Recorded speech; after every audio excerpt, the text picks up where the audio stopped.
you so much for joining me. Finn, it's good to see you. Thank you so much for inviting. Happy to be here. That's a pleasure. Could you we all heard a little bit of an intro there. Could you just put us on the same page and tell us a little bit about you in your own words, your background, and how you got to where you are today? Well, it's been quite a journey, and I actually started as mixed martial artist. It wasn't like I wasn't a kettlebell lifter from the beginning. I was an athletic kid, but I honestly didn't know where to apply all this energy, and my parents they just signed me up for karate classes age 6, even before I start going to school. And then karate wasn't for so long, so it was about a year. And then we switched to kickboxing, and that was a good one. That was, I think, a first coach with whom I bond and kind of feel his energy and inspiration. And I definitely made a progress there as a young athlete, made some success, like we did, I think, maybe 3-4 years. But then also we moved to different neighborhoods, so I need to stop going to his classes, and we find alternative. It's called in English, I believe, hand-to-hand combat. Okay. In Russian, that's called a rukopashny boy. So it's a sort of a basic of mixed martial arts. Sorry, of MMA, of MMA style, where you basically using all of your body, elbows, fists, knees. You can wrestle, you can strike, and I was doing that for a while up to high school, almost since age 10 all the way to 15. And then in high school, I started be show interest in weightlifting. So start attending the gym. Just machines, start doing machines, and school teacher, he once show up in the gymnasium and say, okay guys, we need to set up the school team for Kettlebell Sport. What's Kettlebell Sport? But we knew what kettlebell is, so he right away gives us tests. Okay, maximum jerk with double 24s, maximum snatch with 24. And that's how I was signed up for Kettlebell Sport competitions the first time. It was 1999. So that was the beginnings. Okay. I mean, and just to clarify, you're from Russia, right? That's where you were born. That's where you were raised. And Russia and Eastern Europe has an incredible reputation for just being tough. Like when I think of Russia and when I think of Eastern Europe, and I don't know, that the main names that I think of, especially in the kettlebell world, are sort of Pavel Tsatsouline, and everything is about just being in control and being in control of the weight and the actual strength that you can get from doing basic movements. So, what was it like growing up in that environment and that atmosphere? Well, lots of competition there. I honestly, looking back, and it's quite amazing for me that I made it all the way to here, because it wasn't any, at least myself, I haven't saw any signs of some extraordinarity, I don't know, or some outstanding abilities in myself. It just was hunger of achieve something, being good in something, and I definitely was sympathizing to physical activity, and I feel myself, I don't know, I was thinking about it as athleticism or not, but I definitely felt like I can learn, moves or some, skill sports, and I was excited about it. But like mixed martial arts, I was a little bit heavier than guys of my age, and I wasn't chubby. I was we can say maybe a bit more athletic. But anyways, when you when you are a kid, like let's say when you like 10 years old, even let's say you have athletic body, but you're way behind the kid who's 12. like somehow just, he's developed a bit better. Sure. So I was always kind of, the fights were organized by body weight, and I was Mm. fighting with a slightly older kids. Was Mm. tough. I was well, not like, well, like it wasn't like, physical damage, but I was like beat up in these fights. We're losing at first, but it was a great motivation for me. I just, Mm. like I really wanted to figure it out how it works, and that's actually one of the first, lessons I've learned, that it's actually very good uh, to work out with stronger partners. Whatever you Yeah. do, it Yeah. mixed martial arts, kettlebell sport. It's again, if your motivation is right, when you're not just, ego guy, but Yeah. you just, kind of wants to make some improvements. It's always very humbling experience and a motivational experience to figure out how it works. Yeah. So Yeah. most lots of competition in mixed martial art, and eventually, well, I became well, one of the best students in the group I were at, and I didn't went into any international level, but I think my best achievement in mixed martial arts was like first place in the city championship. It was a Kaliningrad Mm. city. It's like a west of Russia. I get a brown belt Mm. in this mixed martial arts. Had about 40 fights, and I think I won a little bit over than half of them, maybe like 22, 23. I won. Yeah. And then kettlebell sport, when it starts, yeah, it's quite different from its well, in Europe and the West. Now it's still, competition is not as strong. It's still Mm. quite a few professionals, but in Russia, like you enter competitions and there will be like 20 guys on 32s in your weight Yeah. class. Not like, Yeah. not every competition now in Europe have 20 guys on 32s, but there was only in your weight class, and among them like five, sometimes 10, like super sharp, like master of sport guys. Yeah. So when I saw Uh, that, like I, I haven't saw myself like being best of the best, and I thought maybe one day I'll be able to get this master of sport rank, or maybe will become a champion of Russia. One day it's like a final yeah. target, but I Yeah. never ever dreamed about being a world champion. Yeah, yeah. And can you tell us a little bit, I mean, this is naivety speaking here, but a little bit about like how did kettlebells come to prominence? Like what is it about a kettlebell? Is it just someone who welded a handle on a big lump of metal and then started playing with it? I mean, what's the history of it? That's a weight measure tool. I think it goes to like ancient times, and even there's some archaeologists, they discovering some iron, not iron, like rock kettlebells, cut from a rock. Just well, it's basically yeah. If we'll go not that far away, but like 19th century, so that was Mm. like a flea market, something like that, where you just weigh whatever you're buying.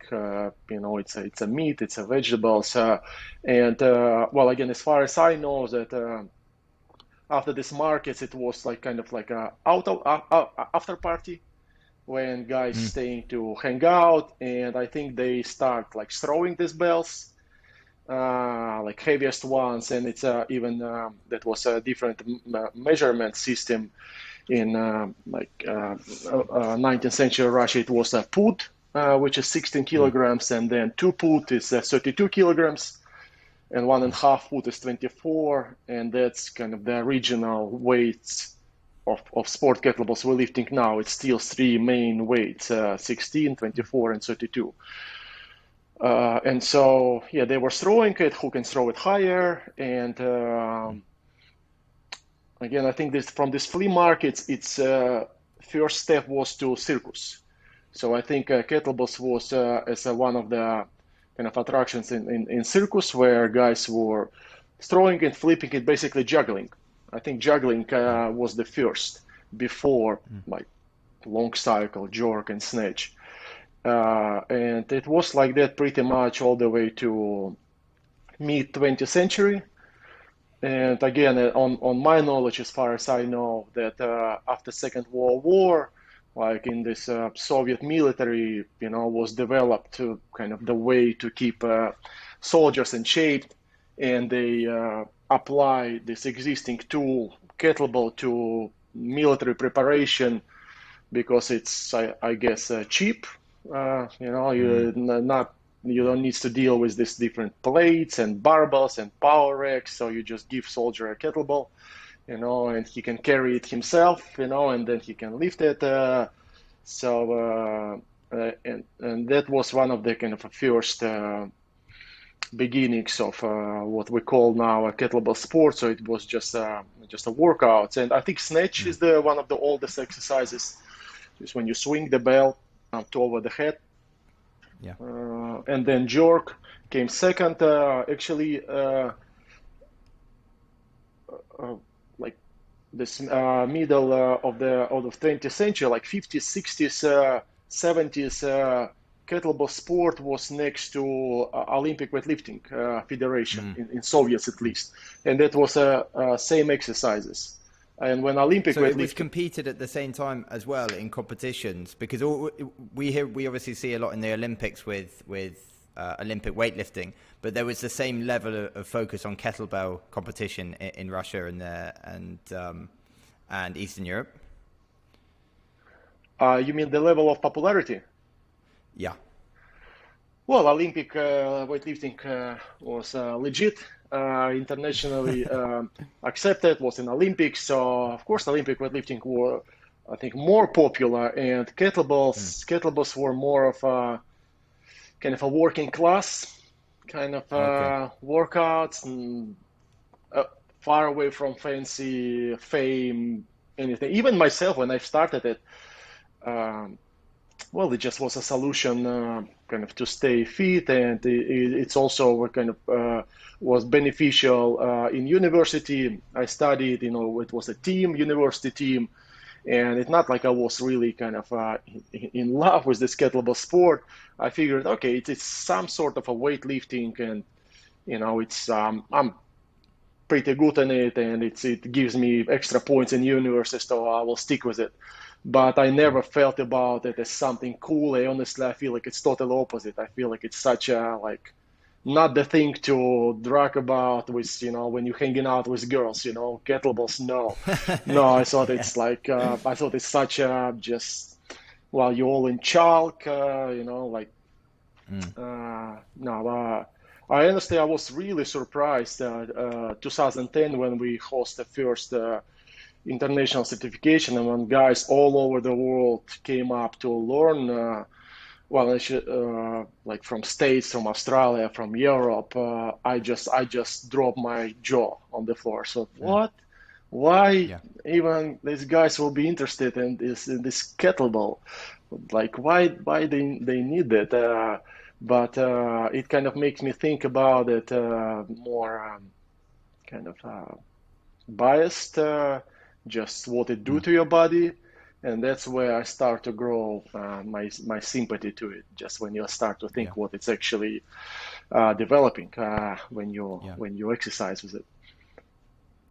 I mean that's the thing. It has become incredibly popular. I mean, there are a lot of gyms now have kettlebells in them. I mean, maybe not to the level and the weights of 32 kilos, but certainly a lot of them up to 12 and a half or 16. I think I've seen in some of the factory gyms, and then in the CrossFit gyms, you're certainly getting big kettlebells in there. They might not necessarily be doing the same moves with the kettlebells. There's a lot of farmers carries and a lot of other movements in there, Turkish get-ups. But it's certainly grown in prominence a lot. But in terms of like kettlebell competition, adjunct from just using kettlebells as a training accessory, like, what are the main forms of kettlebell competition? I mean, you mentioned long cycle there. Could you tell us what that is, as well as biathlon? Yeah, and that's a very important topic. Thank you for bringing it. Uh, because, well, like what the way I feel about it is that it's not about the tool. It's not about kettlebell that it's so, I don't know, brilliant or unique or whatever. It's about what you do with it and what's really different from most of the exercises. There's this kettlebell sport exercises, three movements only. One is a long cycle, and well, we can say it's I don't know, maybe an old school name for it will be clean and jerk, because you literally you swing and get kettlebells on the chest, and then from chest you do the jerk. Actually, when you think about it, it's kind of like Olympic weightlifting jerk. Guys doing only Exactly. one exercise, but they clean and jerk it. It's kind of long cycle, kind of. Well, Yeah. they not bother to drop it properly because as soon as bar over the head, their job is done, so they just leave it alone. Yeah. And we kettlebell lifters, kettlebell sport athletes, we multiply it. Um, so that's why actually for us as important to drop the bell, to lower the bell correctly, not only lift it over the head, because you want to then repeat it all over again. Okay. And that established a very unique lifting technique. So, well, okay, long cycle, that clean and jerk, and then biathlon, that's jerk and snatch, two exercises. Okay. And it's the amount of repetitions you can do consecutively. That's what the competition is based around, or it's the most amount of weight accumulatively Yeah. lifted. What are the how are they assessing the competition? Yeah. So three exercises, and classic is that only two events. Long cycle stand on its own. It's usually just one exercise. And then jerk and snatch, they usually go together, and that's what's called biathlon. Okay. And you do jerk first, and then you need to, well, if it's competitions, you need to take at least 30 minutes of break, and then you go for snatch. And then again, what's make it so unique is that well, either exercise of these three you need to do it for 10 minutes long, and you cannot drop the bells on the floor. Wow. And Wow. That's brutal. uh, these two conditions, they totally changing the game, and they totally switching the priorities of what you think about when you lift, and it motivates you to think about like different things, completely different from, let's say, if you need to lift something for one or two or three repetitions, because here you're dealing with endurance component. You need to breathe. You need to be endure to handle this 10 minutes non-stop work. And then you're dealing also with lots of mobility and flexibility in your joints all over the body, because you need to rest. Well, there are static phases. That's what makes it possible to lift it for so long, for 10 minutes. Without static phases, there will be no way to handle such work. But Yeah. when we're talking about long cycle jerk, so what kettlebell lifters came up with is we stuck our elbows on the iliac crest, on the pelvis. On the hips. Okay. Yeah, so that's why you cannot have a stiff chest. You need Yeah. to have a quite mobile shoulders, so you will lower them. Because that's interesting for anyone who wants to have a look at this online and see Denis lifting. Like, it kind of breaks what we would see, or what certainly in the Olympic weightlifting world and in a lot of the weightlifting world would say about, safe back shape. Like, from what I see, it's like incredibly lordotic, which is a big curve at the bottom of the spine, and it's a lot of leaning back. Now, I'd be interested about your take on that. Clearly, it's safe in the way that you're doing it, but it kind of makes us rethink about what is safe for the back and what load it can take and the position there. Yeah. There's still even on Instagram, some of my followers or people who come across my profile who's not kettlebell lifter. That's one of the top questions. What's going on with your back? Oh, I'm so like I cannot look on it. What he's doing to his back, and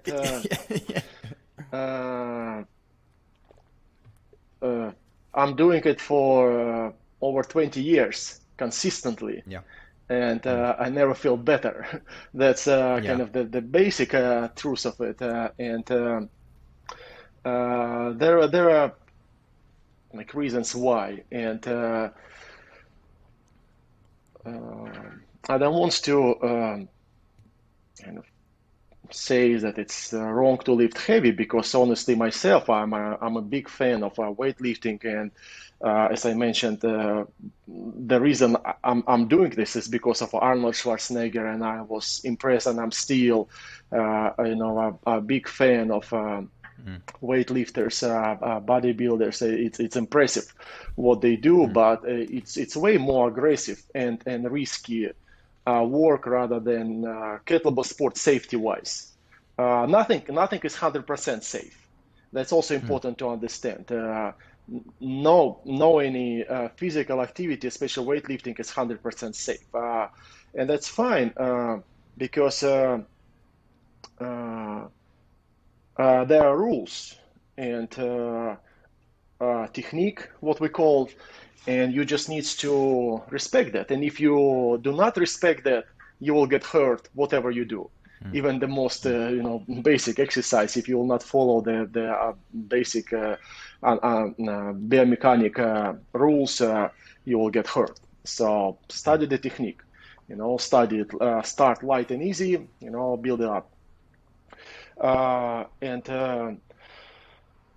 in kettlebell sport, the reason why we stretch our back and keep it this way is that, well, I always, like, we're talking about, let's say, Olympic weightlifting jerk and kettlebell sport jerk. Target is the same, to get weights over your head, but the difference start in the tool. And Olympic weightlifting, that's a bar. That's one piece of equipment. And because it's the one piece, it's actually quite comfortable to rest it on the chest. Yeah. And so when it's on the chest, it's the top of your backbone. So everything below must be straight, and that's what we call the classic weightlifting posture, safe back. To keep that center of line through, and the center of gravity coming straight down. And then Olympic weightlifting jerk. It's not a press, right? The power goes from the legs. Bump, but bump we do it by the chest. We push. Well, we're extending the legs, but the literal connection, the barbell from the chest goes. And in kettlebell sport, that's two separate tools. These kettlebells with the handles, and even if you will try to rest them here on the chest like a barbell, it will not be comfortable because there is no connection with them. They intended to go all over the place. You cannot find a spot for them. It just very uncomfortable. Your shoulders get tired and pumped. Like with a barbell, if you have good mobility, you theoretically even can leave it on the chest without arms. With kettlebells, you cannot really do that. So it's way more comfortable. Well, so it's kind of what makes it difficult to lift it as a barbell. But what we can do with kettlebells and cannot do with barbell is, because of the separate tools, we can lower the shoulders and we can place elbow on the pelvis. And when elbow on the pelvis, that's where now the whole of the weight concentrated. The way you hold kettlebell. Let me actually. I have a couple. I think it might be visible. So. Well, as long as you describe this for anyone who's just listening and not watching. Yes. So when we hold kettlebell in our hand, then the weight goes through the forearm bone and from the wrist to elbow. So when it's a correct rack position, when you place your arms correctly, so the most of the weight should stand straight on the pelvis, which is Okay. below the backbone, and that's the reason why it's okay for you to relax your back because there is no weight on it. And Yeah. the problems might start when you grab the kettlebells, but you kind of trying to lift it as a barbell. When Yeah. you hold bells on your chest and on the same time you're not paying attention to your posture. Well, that's how you Mm. can injure yourself. So Yeah. if you do kettlebell sport style, then you need to rest elbows on the pelvis. You can Mm. relax your back. If you Okay. wants to lift kettlebells, I don't know, hard style, let's call it, from the chest, well, then back must be straight, but you will not be able to lift it for multiple times and for minutes this way. Yeah, yeah, it's going to be a lot more fatigue because you're relying more on your upper body to control the weight, right? And you're not using your glutes and your center of gravity to actually maneuver the weight around. When weight on the chest, besides the fact that muscles of upper body engaged, you also Mm. have troubles to breathe because of the weight Mm. on the chest. Your muscles contracted holding this weight, so you cannot Mm. breathe. So everything kind of falling apart. Arms get tired and heart rate goes up. So Yeah. that's kind of state of a panic at some point, when you go for a minute and you just stop. And when you rest elbows on the pelvis, everything is okay. Your shoulders, Mm. well, Mm. somewhat relax, a little bit of a delta and mobility there, so you can breathe, and these muscles can rest, so you can multiply reps, go over and It's over again. it's t- it's totally counterintuitive to what you would see, or what certainly what you see online, or certainly what you see most people doing with kettlebells is trying to lift it with that upper body in exactly the way that you're saying, trying to lift it like a barbell. Whereas, I mean, what you're saying is to almost to use your pelvis as your main area of stability, which like when I've seen the videos, it's a complete shock to what I'm seeing. I'm like, this is one of the biggest experts in the world around kettlebells, and he's lifting in such a way that most sports scientists would say was going to give you an injury. Like it's totally counterintuitive seeing the upper back kind of hunched and rounded like that, and the lower back with such a curve in it. But it's obviously it's worked incredible. It gives you that incredible base of strength, and that's mostly around the endurance. You're saying that allows you to place the endurance stress on other areas. Well, um, um, safety is one of the top priorities in my own preparation and in my coaching style.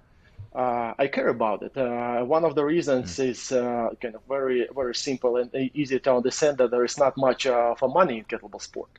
And doesn't matter how great and multiple world champion you are, like when you're retired, there is no $1 million on your account. So you need to keep going and doing something else. And I just Mm. don't have this luxury to be broken. Mm. Maybe like, let's say if you're outstanding boxer or at least, you get a wealth and I don't know, you Yeah. can maybe somewhat, relax and now start spending this money for your rehab. But kettlebell lifters doesn't have this luxury. So we need to keep doing something else, and there is not also much choice what to do because it's because of the education and time you spend. So the Mm. best way to go probably be a personal coach or something physical, so you better stay healthy. That was Yeah. always in my head from the very beginning, that I Mm. cannot really put too much risk of my body. Even I want to win, I need to do it the most smart way if it's possible. I need to figure out how it works, so I'll be okay in one piece. Mm. And this technique, like you've mentioned about sports scientists, it's just not many of them took a closer look to what we do, And I know that some did, and even myself. Well, I spent 5 years in university just specializing on kettlebell sport, and I found lots of understanding from the professor stuff about the kettlebell sport, and like anatomy wise and biomechanic wise, it's all makes sense when you take a closer look. Even if we're talking about the force we're applying and the weight distribution on our frame, on our skeleton, it's it works. It works pretty well. It's again like anything else. It needs to be done properly. It's definitely a challenge, but it's something to, well, it's maybe more of a philosophical question, because yes, that's a lot, and there's a risk of injury, but it's nothing is safe really. Yeah, I agree. And in terms of like, because a lot of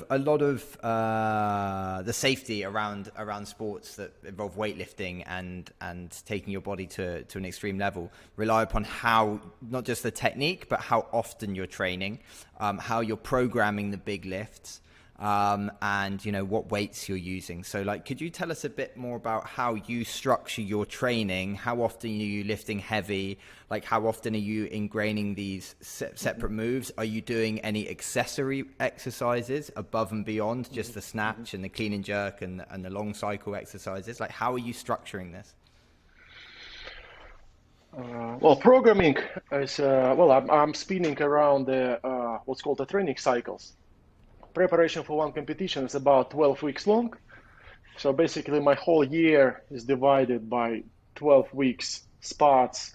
So it means per year I can do solid 5 performances when I will be ready for it. And every time I start a new training cycle, I'm deload. So, let's say like I have these titles in long cycle, victories with 32 kilogram kettlebells, and I'm practicing kettlebell sport nonstop from 1999.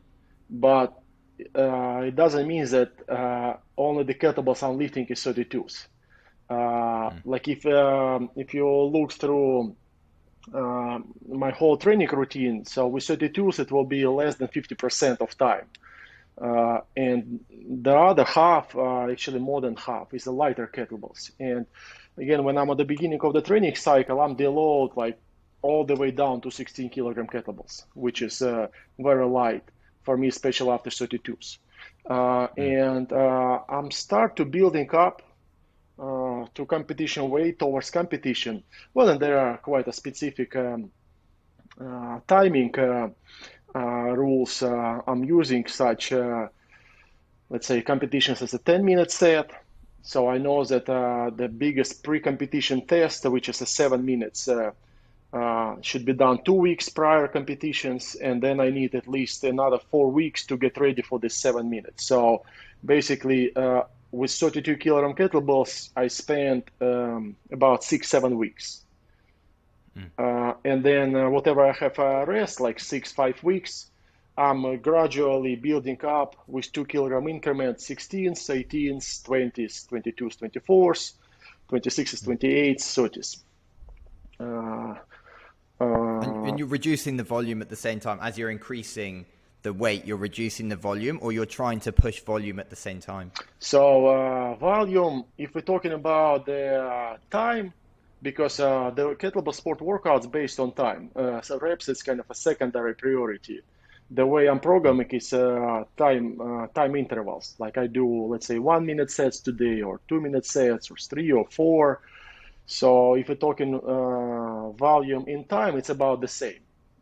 Like it might vary within the week. Usually beginning of the week can be a bit a smaller volume, and then it's growing towards the end of the week. But then each next week, it's a new. So average through the whole training cycle, it's about 10 minutes of work per workout. About the same. And are you integrating anything like military presses or shoulder press or rows or anything in the standard sort of weightlifting toolbox we generally think of? Yeah, well, that's what I call the GBP. Just in 1 second to finish the story about kettlebells. So the time is about the same, but what changes the weight of kettlebells. Kettlebells Okay. slightly start getting heavier, and also the amount of repetitions. It's also like about the same. Well, with lighter kettlebells, I'm lifting slightly faster, and then as heavier kettlebells, it's kind of a trade happening. Let's Mm. say with 16 kilogram kettlebells, I can lift. Let's say 14 repetitions a minute. And then by the time I will get to 32 kilogram kettlebells, I'll be lifting 9 repetitions a minute. Mm. So let's say I spend a week with 16s, and then I move to 20 kilogram bell and I slow down by rep or two. And then I move to 24 kilogram kettlebell and I slow down again for another rep or two. And this light start, that's my investment to my technique. That's where I make sure that I do it right, that I'm landing my elbows properly, that I'm not overloading my shoulder, my chest, my back. That's very important safety element because let's say if you will try to lift, well, if you will try to do the kettlebell sport training routine with a challenging weight right away, the weight you feel like 24 kilograms. So that might be dangerous because you don't have a sense of it. But when you start very light, that just it's light enough for your body to absorb it without any harm. Let's say if you made a sloppy top fixation, and if it's 64 kilograms over your head, it can Mm. dislocate your shoulder, I don't know, tore your whatever, all horrible things might happen to your shoulder. So when Yeah. it's only 16 kilogram kettlebells, it's just below your strengths. There is no danger at all. You can easily steer them. You can press them even. Mm. So that's why it's important. Doesn't matter how experienced you are to start light. And then when we're talking about the general conditioning, let's say what's going on with your strengths or with your endurance, for me it's very informative how well I'm managing kettlebell workouts. And usually the workout structure is it's a good warm up, and then that's a kettlebell workout. It's a long cycle, a jerk, and snatch, and then afterwards I'm moving to machines area or and I do something. Well, when you're professional, then you're more selective. Like I'm not just go for squats or for push-ups just because I sense what's missing. Sometimes Mm. I feel like okay, I'm missing the explosiveness in my quads. Like I feel like my BAP can be sharper.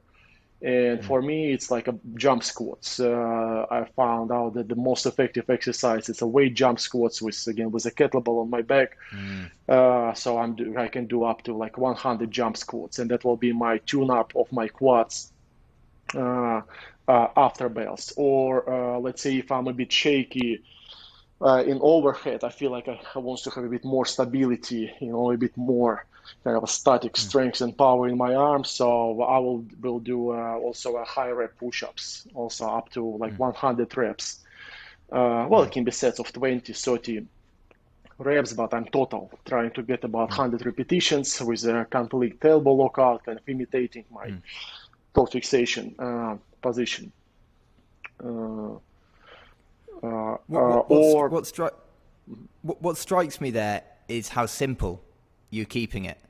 Like there's not a huge focus on like micro accessory moves or doing 3 sets of 10 of this, 3 sets of 12 of this, 3 sets and programming around here. You're very much, maybe that's what you get to when you've been doing it as long as you understand what your body needs, and you're not trying to focus on too many elements. You're just saying, right, this I'm going to focus on getting this movement nailed down, which is counter to how a lot of people train today. They try and hit as many body parts as they can, and perhaps don't hit them so well. well, but that's what we might call advanced training routine. When we're talking about beginners, then this GPP, well, general physical preparation, well, it's based on person background, because even some person can be new to kettlebell sport, but let's say I have some outstanding background in mixed martial arts, or I know in some other sports. So I also take it in account and see what's going on with muscle core of this person, what's going on with his endurance, because let's say if this person came from Olympic rowing, well, he's obviously fine with endurance, and we just needs to just organize his technique. If it's a powerlifting person, again, strengths, there's no question, but he's very stiff, like mobility. Basically, like if powerlifting person will come to me to get a better kettlebell lifter, there will be like no GBP for him. He just don't need it. He will need proper warm up, kettlebells, and then stretching, Yeah. yoga classes. Just Yeah. loosened up, let your shoulders go, let your pelvis cups move, so you will get this rack position done. He don't need Mm. strength. He way too strong for it. And Mm. running. That's maybe Yeah. what what the guys in powerlifting hate. Well, but again, that's why I never really pull anyone to kettlebell sport. It should be your move first.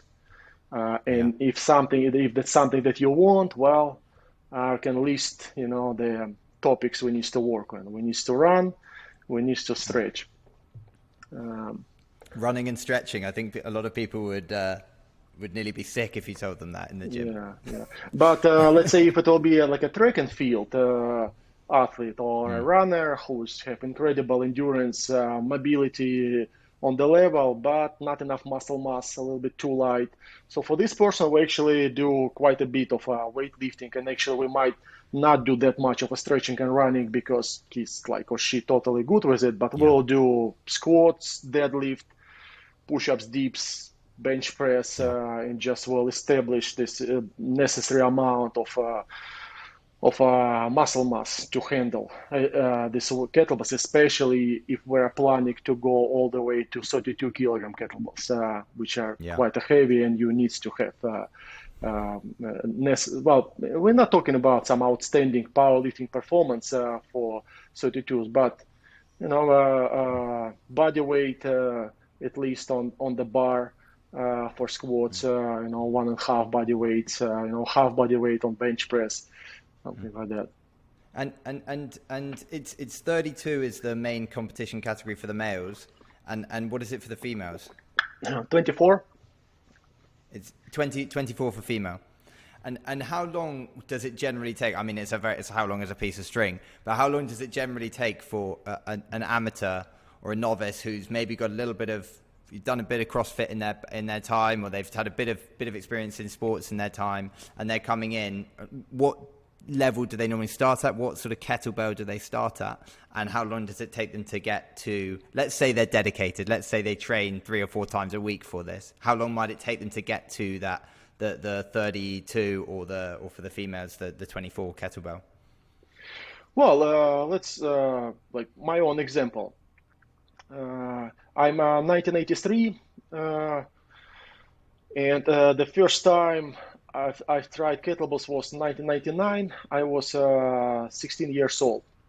So by the time I had experience of mixed martial arts, and in the gym, by that time my best achievement was 100 kilograms bench press on one rep. Well, maybe like 10 reps, maybe I was able to do with 80 kilogram or something. And squats was about 150. So was athletic, person, and first time lifting bells. First time I was able to get 10-minute set of long cycle was 32s was 2002. So it took me three Okay, so 3 years. years. 3 years, and it was 42 reps. It was like just I barely made it to finish. I would say like a solid. I get a Master of Sport rank in 2003. So it took me 4 years to look decent, not like looks struggle and dying under these belts and barely muscling, but when it looks somewhat under control and kind of like a professional.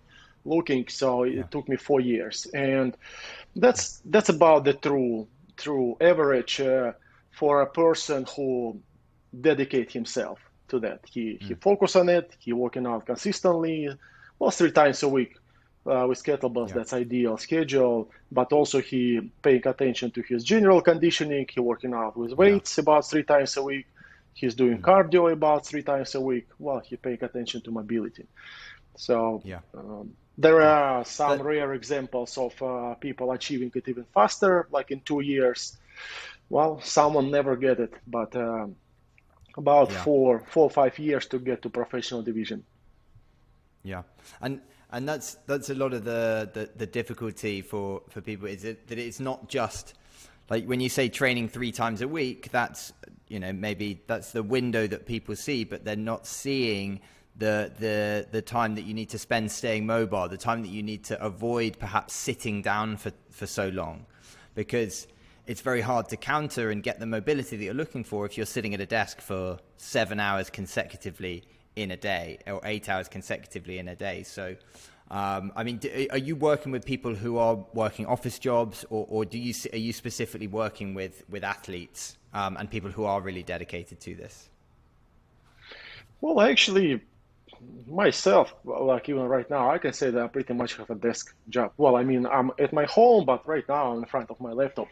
Well, done with our interview, and I will get back to my programming in front of my laptop, and I will sit here all the way like till 4 p.m. And every day, like from like 9, 10. And through my whole, well, and before that, like in Russia, I used to work in the gym. And first, I was a personal trainer, but I was building up my career to administrative work. Was a supervisor of the gym. Like last position was I was a director of one of the gyms. So I also was just on the desk. And then when you know, everything took care of, somewhere like 6, 7 p.m. when things calm down, I change and I go do my workout. And that's my schedule through my whole career. I'm working out. I'm showing up in the gym, or at least I'm change and work out only 3 times a week. Other days I'm completely resting. I'm not doing anything at all. But well, these 3 workouts I'm doing, they're quite long. They're about 3 hours long. So 3 times a week, about 3 hours long. So about 9 hours. Well, 9, 10 hours a week. That's my activity. And with such schedule in these 3 hours, I able to manage everything in this workout. Warm up, kettlebells. Then after kettlebells, I move to barbells work, this GPP, and then I do my running routine, and then I do my stretching. Another way to do that is, let's say, when you will split kettlebell routine and your GPP. So this way you can say it will be 6 workouts a week schedule. It will be a shorter workout. So let's say it maybe will be like 90 minutes workout when you do kettlebells, let's say Monday, Wednesday, Friday, and then Tuesday, Thursday, and Saturday, you will do just a GPP. It can be calisthenics, it can be barbells work. And the same story about your running routine, because like I'm running around the gym or on the treadmill, but let's say, you know, if you live in, you know, next to some nice trail or stadium and you like to run on the mornings or on the evenings, that also can be just a separate workout. So this way you even can theoretically have, let's say, 2 workouts a day, because you will have a morning run and then you will have like evening gym workout. Mobility, that's also can be theoretically a separate workout. Let's say you will sign up for yoga classes and you will just, you know, do it with a group. So you can have as many as 3 kettlebell workouts, 3 GPP workouts, 3 cardio workouts, 3 mobility workouts. So it gives us 12 workouts a week.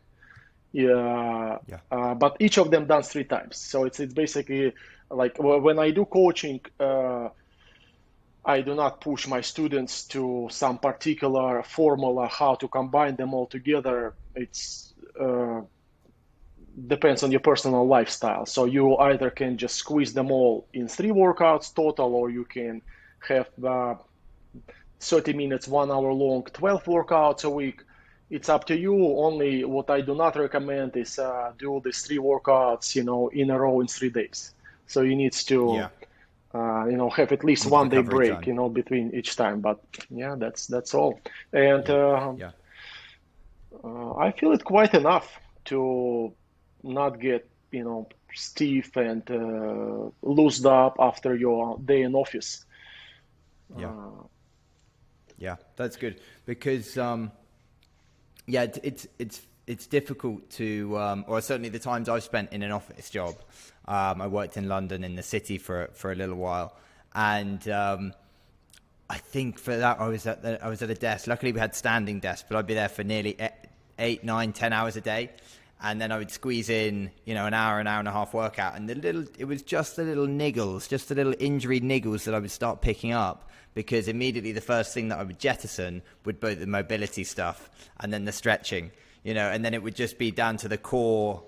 I'm a weightlifter. I like lifting weights. I like strength training. And without the mobility training with strength work, then, it's a recipe for injury. So, well, you know what? Actually, this might be one of the reasons why I like to work out at the end of the day because, well, let's say benefit of the morning workout that you kind of have all this energy. You're like you did a workout, you feels great, you're ready to crush, and you did all this like a tough work during the day. But the drawback of it is just you have all this like not healthy type of like a fatigue, stress. Maybe if it's a some tough negotiation, stressful job, or standing by the desk, you stiff in the all wrong places unsymmetrically. And if you will just from here walk to your home on the couch, you kind of relax, but you will be all kind of crooked up in just very, wrong state. And you will sleep not well because of that. You might have a headache. And when you do workout, it's the last thing of the day. So even like you feel like you beat up in the office, but it's different type of fatigue. It's again, it's more like a kind of a stress and maybe I don't know, depression. I mean, it's not literally physical, and it might feel difficult to start your workout. But by the time you finish your warm up and start your first sets with bells, it just feel such relief. It feels like a manual, reset button on computer when you cannot restart it yeah. and you just need to press it and hold it. That's what happens. That you finally feel like, okay, I'm out of it. I'm out of this day. I'm not Yeah. thinking about whatever happened. I'm just enjoying. I'm just focused on my body. I feel like I put everything in order again. I'm doing this mobility routine, so I work out on the symmetry, and like it's tension. If it was like more on the left, on the right, through your workout, even if it's hard, it's well planned and organized, and it's usually quite a symmetrical and well, healthy way, right? You try to, if you squat, you keep your back straight. If you bench or you lift bells, so this whole stressful fatigue switch to pleasant workout fatigue. So you and plus also this whole workout, it heats up your body. So that's why when you do a mobility and stretching at the end of the workout, your body is really into it. It responds really well to stretching. So like you total jelly after this evening workout, but you're Yeah. totally ready to just rest and sleep and just be totally relaxed. And that's what I like about the schedules. That I'm totally like in peace. Yeah. By the end of Yeah. the day, thanks to this workout and just ready to rest and recover. And then, I sleep and then I start next day again with the work, with whatever, stress I need to deal with. And I kind of motivated to go through it because I know that I will have, this nice workout at the end of the day all for myself. Yeah, yeah, absolutely. I mean, and it's something I need to get better at is certainly winding down at the end of the day. It's getting used to that structure whereby if you integrate training into the end of your day, sometimes it can wake you up, and it takes a little time to get used to that routine of, right, I'm trained late at night, but I'm still trying to bring my body temperature down enough to sleep, and I'm trying to relax. And I think that's why I've always enjoyed training either in the middle of the day, which is a luxury I've got at the moment, and or training in the mornings when it kind of wakes me up. But I know that there's a real benefit to getting to de-stressing, just as you're saying, through training at the end of the day. Well, it can be options also. It can be just a mobility. It's easy workout, let's say at the end of the day, right? Just if we're talking about just really dealing with some like a stress or desk job, at least easy yoga class, 15, 20 minutes at home. That's something can save the day. Yeah. Well, Denis, thank you so much for coming along. I know we have a lot more to learn about kettlebells. We've only just scratched the surface, but if anyone wants to find out more about you or kettlebells, where would you suggest they go, and how can people learn more about you? Well, Instagram works great. That's Denis Vasilev, KB Sport. Well, my website, I kind of organize everything I have to offer and about the Kettlebell Sport, and even lots of just free educational videos. It's Denis Vasilev, kettlebell.com. I'm often there. So if you will text me via website or Instagram, I will check it out for sure. Perfect. And I'm going to put you on the spot here. What's the last thing or something that people should know about kettlebells that they don't?